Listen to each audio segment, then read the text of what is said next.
আল্লাহ রসুল হাদিসে বলেছেন, যে ব্যক্তি অন্যের জানাজারে যেয়ে দোয়া পড়তে পারে না, ওই ব্যক্তি যেদিন মারা যাবে তার জানাজারেও ওই অজান্নেওয়ালা ব্যক্তিগুলো এসে নামাজে হাজির হবে। খুব একটা গুরুত্বপূর্ণ কথা। এজন্য আমরা দোয়াটা মুখস্থ করে নেব। দোয়াটা বলা হচ্ছে,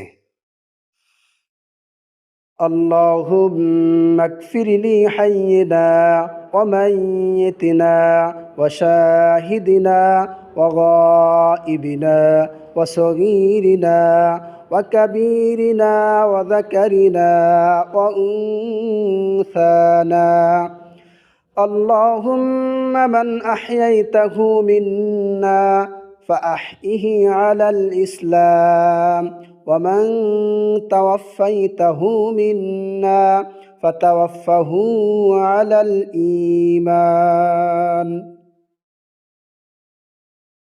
আল্লাহ রসুল হাদিসে বলেছেন, যে ব্যক্তি অন্যের জানাজারে যেয়ে দোয়া পড়তে পারে না, ওই ব্যক্তি যেদিন মারা যাবে তার জানাজারেও ওই অজান্নেওয়ালা ব্যক্তিগুলো এসে নামাজে হাজির হবে। খুব একটা গুরুত্বপূর্ণ কথা। এজন্য আমরা দোয়াটা মুখস্থ করে নেব। দোয়াটা বলা হচ্ছে,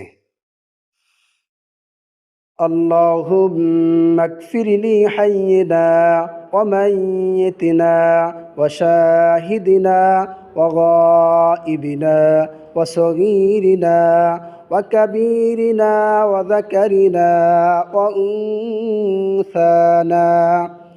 اللهم من أحييته منا فأحيه على الإسلام، ومن توفيته منا فتوفه على الإيمان.